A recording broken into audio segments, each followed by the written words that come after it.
اللہ وحدہ لا شریک نے فرمایا والتین والزیتون،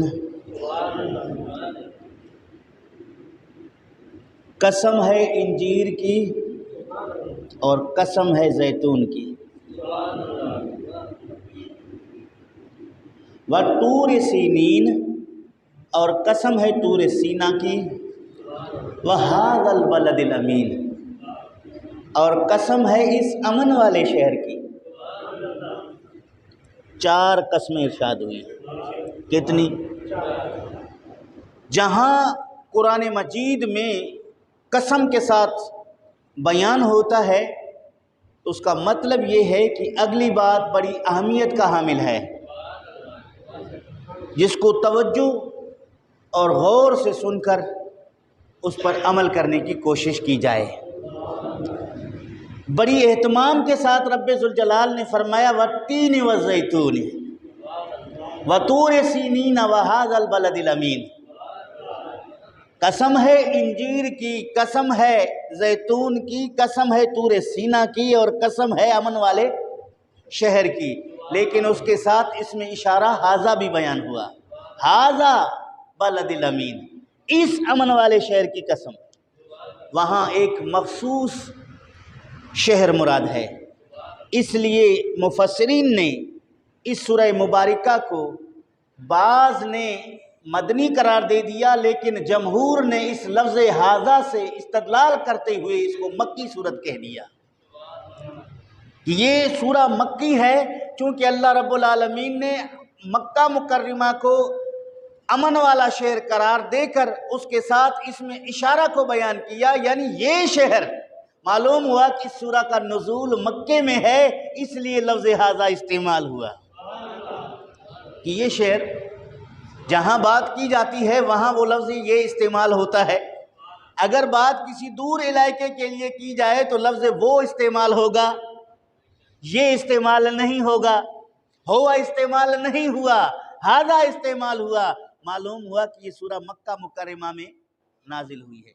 انجیر کیا ہے، زیتون کیا ہے، طور سینا کیا ہے، امن والے شہر سے مراد کون سا شہر ہے، ان چیزوں کو سمجھنے کے بعد پھر آگے ہم چلیں گے۔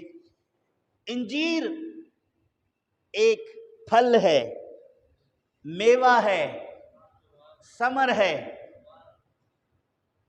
جو جنتی ثمر کہلاتا ہے، جنتی پھل کہلاتا ہے، جنتی میوہ کہلاتا ہے۔ اطباء نے اس کے بہت فوائد بیان کیے کتب طب میں۔ زیتون بھی ایک درخت ہے جو طویل العمر درخت ہے، جس سے تیل برآمد ہوتا ہے اور کھانے کے کام آتا ہے، صحت کے لیے انتہائی مفید ہے۔ اطباء نے اس کے بہت بڑے فوائد بیان کیے، اس کا تعلق بھی جنت سے، نسبت بھی جنت سے ہے۔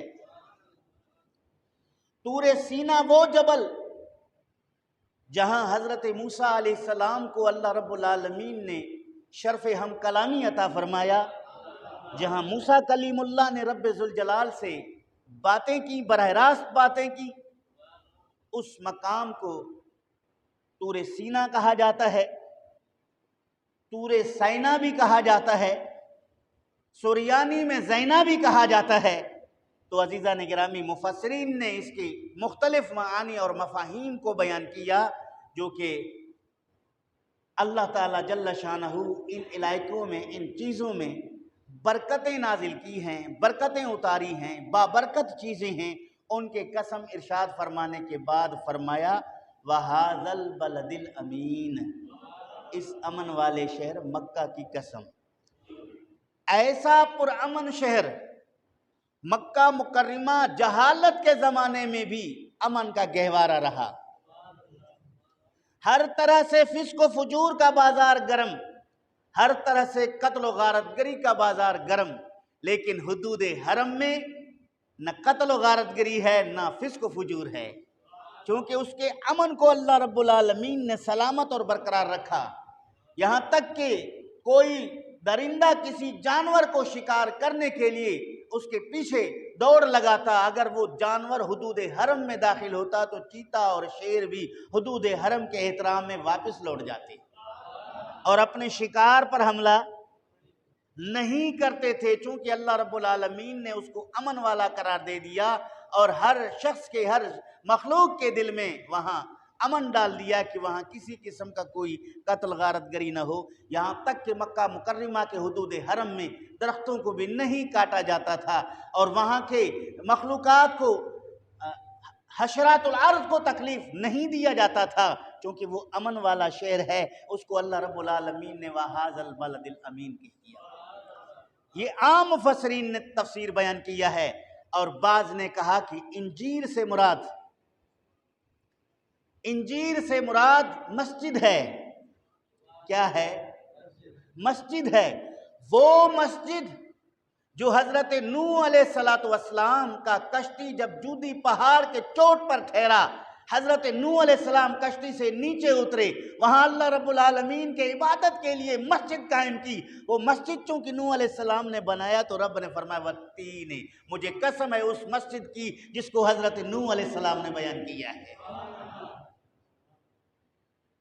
وَالزَّیتُونِ، اور زیتون سے مراد بھی مسجد ہے۔ وہ مسجد جو حضرت موسیٰ علیہ نبینا علیہ السلام نے قائم کیا، اللہ رب العالمین سے شرف ہم کلامی کے بعد رب ذوالجلال نے اس کا قسم ارشاد فرمایا، وَطُورِ سینا، وہ پہاڑ جہاں اللہ رب العالمین کے پیارے نبی حضرت موسیٰ علیہ السلام نے رب ذوالجلال سے کلام کیا۔ اور وَهَذَا الْبَلَدِ الْأَمِينَ میں بھی وہ امن والا شہر اس لیے ہے کہ وہاں مسجد ہے، بیت اللہ شریف ہے، مسجد حرم ہے۔ یعنی ان 4 بابرکت عبادت گاہوں کے یا 4 بابرکت متبرک جگہوں کے اللہ رب العالمین نے قسم ارشاد فرمایا۔